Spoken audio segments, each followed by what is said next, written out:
Countdown for blast off. X minus 5, 4, 3, 2, X minus 1, fire.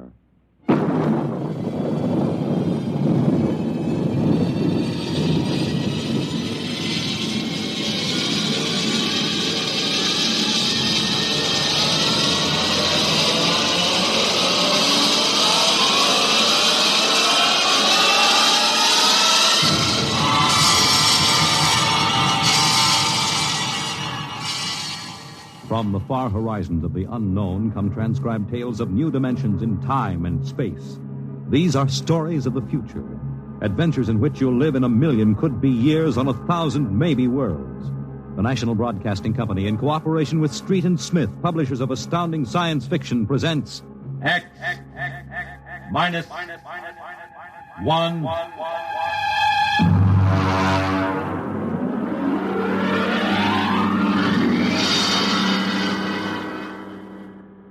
Tonight's story, Child's Play by William Tenn.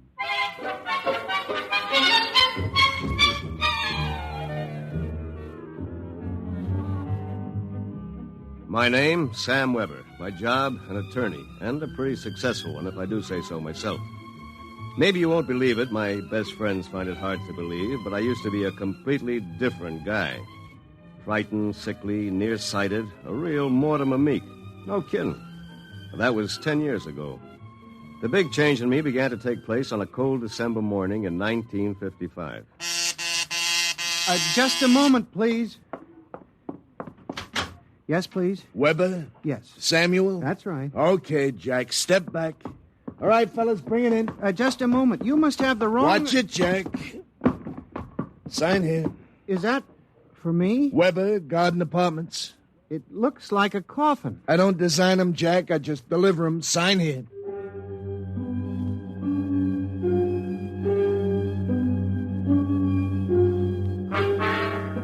After much straining, I wasn't in very good physical shape those days.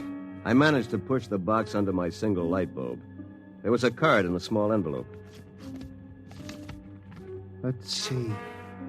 To Sam from your classmates at the Interdimensional and Cosmic Institute.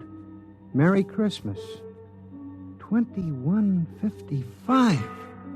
Holy jumping catfish. Hey, mister! Hey, mister! There must be some mistake. Hey! Holy jumping catfish. They were gone. And I didn't even know which delivery company it was.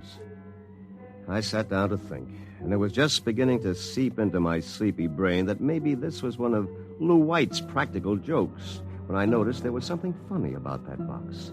For one thing, it was dated 2155, 200 years from now. And for another thing, it was solid gold. Pop had been in the jewelry business long enough for me to verify that. At that point, I decided to open it up and see what was in it. After about a half hour of fumbling, I gave up. All right. If you won't open, you won't open.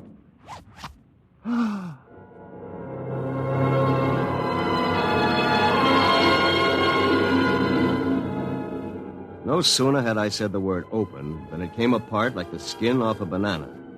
There inside was something resembling a high-powered kid's chemical set. Vials, jars, tubes, wires. You never saw so much scientific-looking junk in your life. And on top of it all was a book of instructions printed in mad green streaks. I opened the cover and read page 1.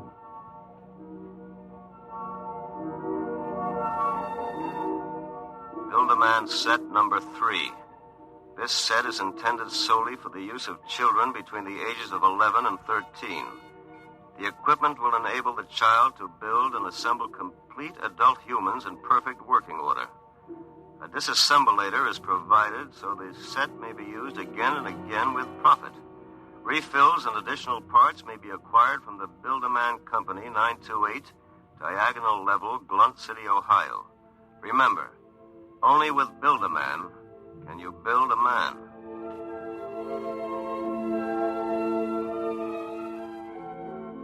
When I arrived at work that morning, an hour late, my brain was still reeling with the stuff I'd read in the instruction book. By the time I'd reached the office, I decided it had been a bad dream and it would be over by nightfall. Somerset and Ojak, attorneys at law. Just a moment. I'll connect you with Mr. Ojak. Oh, good morning, Mr. Weber. Good morning. I've got to get my mind off that book. Only with Build-A-Man can you build a man. It must have been a dream. Probably go home tonight and find the place empty. Well, if it isn't a poor man's Clarence Darrow. Hiya, Sam! Sam? Oh, hello, Lou. I come as bearer of sad tidings. You don't look very sad. Boss wants to see you laughing, boy. What about? Well, how should I know? Oh, and by the way, Sam, you'll be happy to know that I've just been promoted. I'm handling all the criminal stuff from now on. Congratulations. Of course, you know what this means for Tina and me, don't you, Sammy? Ah, cheer up, son. Tina's not for you anyway. Some got it, some don't. Me, I'm loaded. You? Ha! Nothing. So long, laughing boy.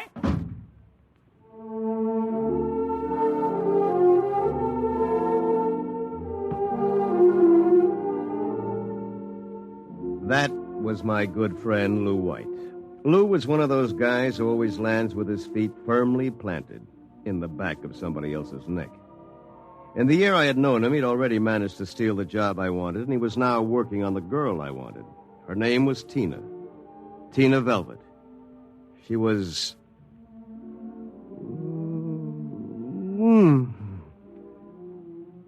Good morning, Sam. Oh, good morning, Tina. My, you look Yes?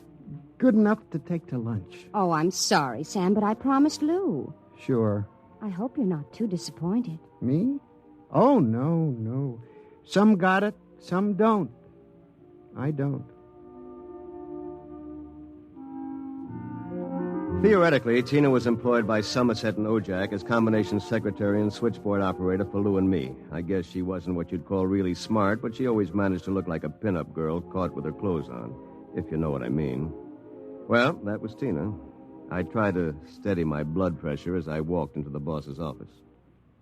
You sent for me, Mr. Ojak? Oh, yes. Sit down, Weber. Sit down. Thank you, Mr. Ojak. My boy, in this business, you've got to be aggressive. You've got to go out and create new clients. I don't mean ambulance chasing or anything like that, but you've got to show some zip.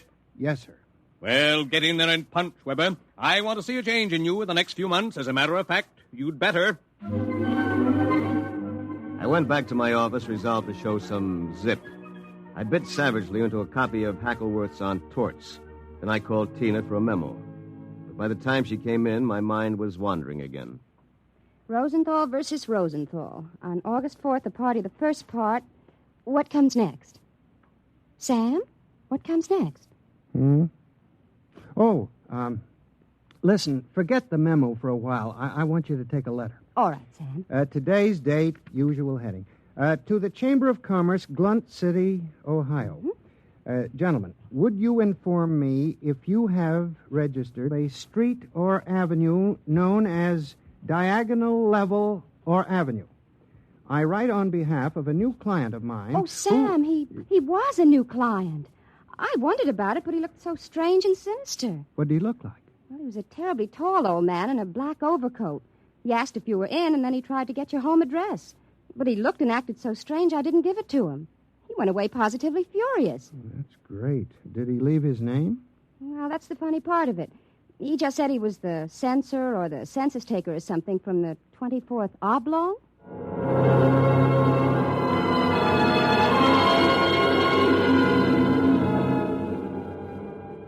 I left the office early and went home. Sure enough, there it was, my Build-A-Man set gleaming a little obscenely in the corner. I walked over to it, gave it a kick, and hollered, "Open sesame!" 3 minutes later, I was flopped down in bed reading Chapter 1, Making Simple Living Things.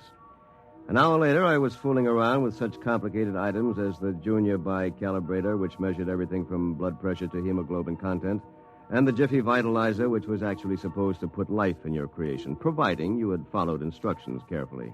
At 8 o'clock, I went out to supper with the idea of getting a little drunk. I did. At 9:45, I came back and made my first simple living thing. Here, boy. Here, boy. Maybe you aren't a boy. Let's see. According to the book, you are a rubicular oyster hog. Not much to look at, but I made you. Me, Sam Weber, attorney at law. I have created life. Hey, come back here. Come back. Here, boy. Here, boy. Here, boy. Hey.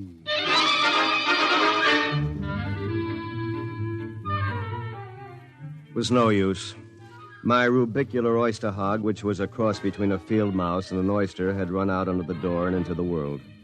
Next morning in the office, I turned to Chapter 2, duplicating babies and small humans. Assemble your mannequin, setting all molds to the indicated calibrations.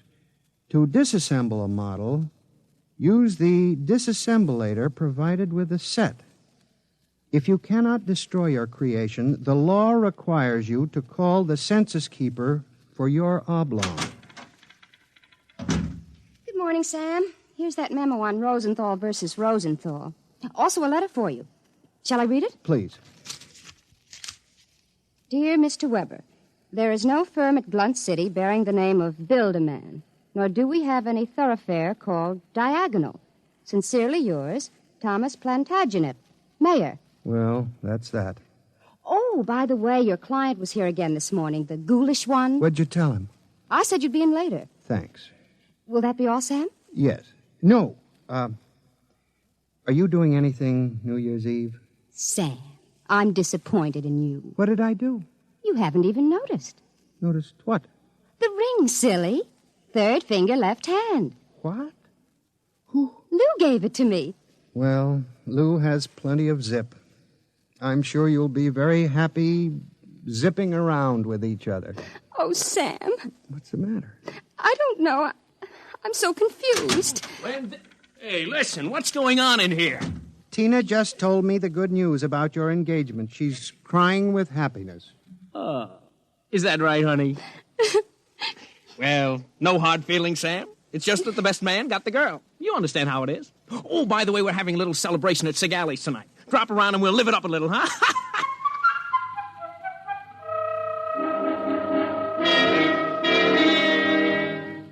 I went home feeling like a man who had been stuffed into a washing machine with the dial set at rinse dry. I was a failure. My job was a bust. My girl was going to marry a football player. I'd been playing God with a chemistry set from some crazy futuristic world. And the bill collectors were hot on my heels. Why not? Think of it. A Sam Weber without all the psychological problems you've got. A dynamic, uninhibited Sam who could win a girl like Tina by sheer magnetism. Then when it was all over, we just take the old disassemblator and presto. And I can do it, too.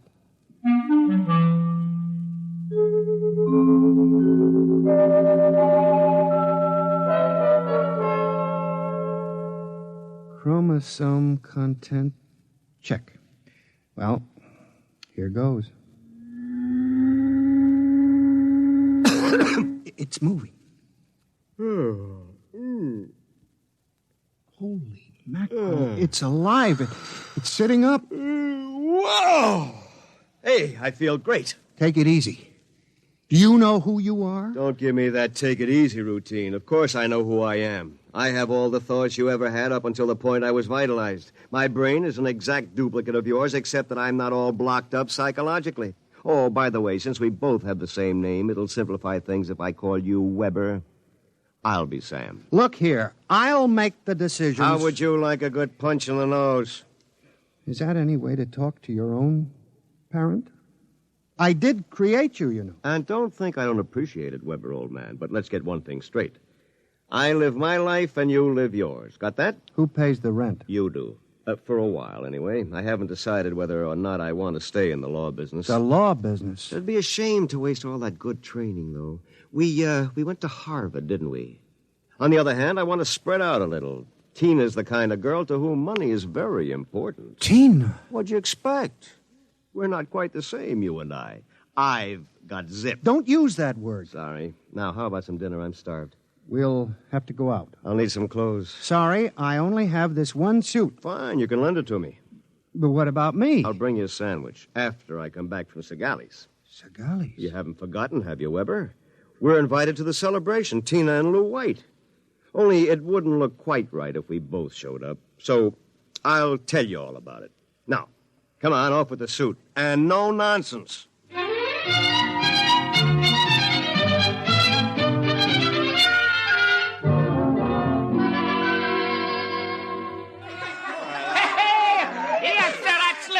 Folks. Yahoo! Hey, have another drink, Mr. Ojack. Come on. Thank you, Lou. Is everybody happy? Oh, Tina, honey, you having yourself a little old time? Well. The happy couple. Sam. Good evening, cats. Everybody's lit up like a Christmas tree, huh? Well, I'll be... Sam, are you in the bag? Never touch the stuff, Lou, my boy. Never touch it. Hey, what's gotten into you, Weber? You seem different somehow. Well, I'll tell you. Ever since I had that talk with Mr. Ojack about myself... Oh, you remember, don't you, Mr. Ojack? Why, yes. You made me realize, Mr. Ojack, that I had a whole reservoir of untapped zip. And that's all it took, just like that. I'm a changed man. I don't believe it. It's an act. Why, you're nothing but a cream puff, and you always will be. Mr. Ojack, I think he owes me an apology for that. I should think so. All right, all-American boy, make with the apologies. Apologize? Why, for 2 cents, I belch you. Folks, would you excuse Mr. White and myself for a few minutes? Coming, Mr. White. I'll be right back, honey.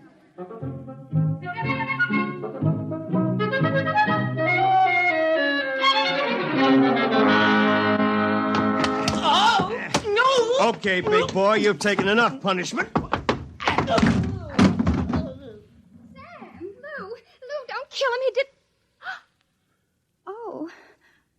Oh, dear. He'll be all right in a little while, baby. Did you? I mean... Oh, Sam. Tina. We really shouldn't be... kissing like this. Well, it's what you've always wanted, isn't it?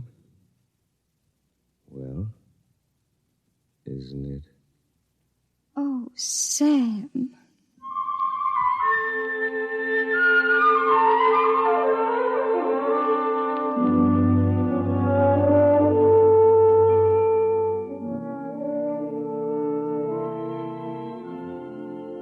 By this time, he's probably kissing her. And there's nothing you can do about it, Weber, old man. Nothing. Hey, wait a minute. Where's that book of instructions? To disassemble a Build-A-Man model, merely focus the ray of the disassemblator device and press lever X. Tina, my Tina, da-da-da-dee, So you're finally home. I'm starved. My boy, you are looking at a man who, in one fell swoop, has got himself a raise, a promotion, and a wife. At least she'll be my wife tomorrow. Who? Tina, of course. Who have we wanted so desperately all these years? I don't believe it. It's true. I had to put on quite a show, but all around it was a real success. Mr. Ojack was so impressed, he called me aside and said he was going to give me a crack at some criminal cases, and if I made the grade, who knows, I may even accept a partnership. And what happens to me? I suppose I sit in this room with no clothes for the rest of my life. Oh, you'll be well taken care of, Weber. You've got it all figured out, haven't you? That's about it. Only you neglected to consider one thing. Oh, what's that? This. Oh, come on, put that down. I'm going to melt you down like a Welsh rabbit. Weber, you can't do that. It's murder. It's like killing your own son. Take off my suit, you phony. You won't be needing it again. You're going through with it, huh? I am. All right. And here's your jacket. Oh, my arm. Ah, now, you give me that thing. Give it to me. Oh. That's better. Now we'll fix this little item so it can't do any damage. You see, Weber, you don't have the guts to stand up against the man you might have been. What's that sound? Somebody's coming up the stairs. Listen. Take a peek through the keyhole, Weber. Holy jumping. It's him. Whom? He's burning it. He's burning a hole right through the door. Good evening, gentlemen. Who are you? I'm the census keeper for the 24th Oblong. You see, your Build-A-Man set was intended for one of the Weber children who's on a field trip in this Oblong 200 years from now. Because of an unfortunate time warp, the set was delivered here accidentally. You mean this set came here from 200 years from now? Precisely. Time, as with all things, is relative. We shall have to recover the set, of course, and adjust any discrepancies it has caused. Meanwhile, the problem is, which of you gentlemen is the original Sam Weber? I am. Listen. Liar. Difficulties. Why can't I ever have a simple case like the doublet conduplication? Now look here, Mr. Census Keeper. The duplicate will obviously be Less stable and more emotionally unbalanced. Certainly a man of your qualifications can decide which of us is the more valid member of society, which of us will conform more readily to the standards. Naturally. I observed that one of you was naked. That, of course... Wait a minute. And you seem to be trembling, whereas this gentleman seems quite calm. Hold it. You're making a mistake. I hardly think so. Stay away from me. Do not struggle. Help, please, you're... Mr. Weber. Yes, It would be better if you didn't watch. of course. You understand, it's not the gift of the Build-A-Man set we're afraid of letting you have. It's the principle involved. You people just aren't ready to play God. You understand, of course? Perfectly.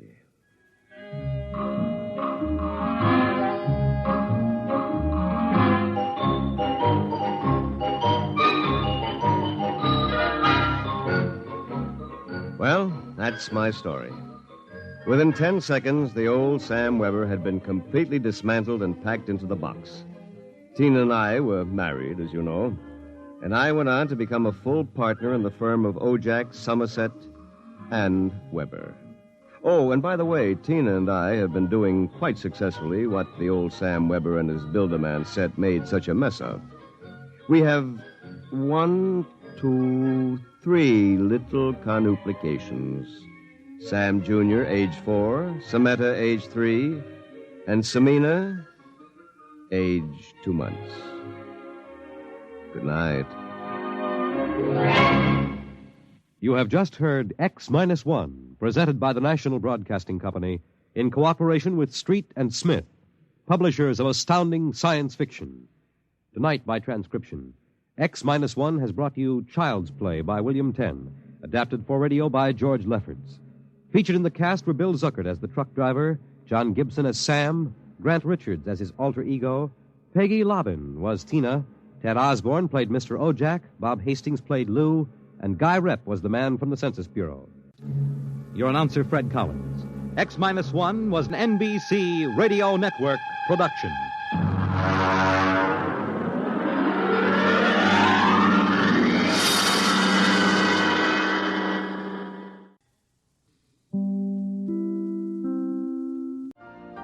You've been listening to the OTR Gold Network. Find more classic radio at otrgold.com.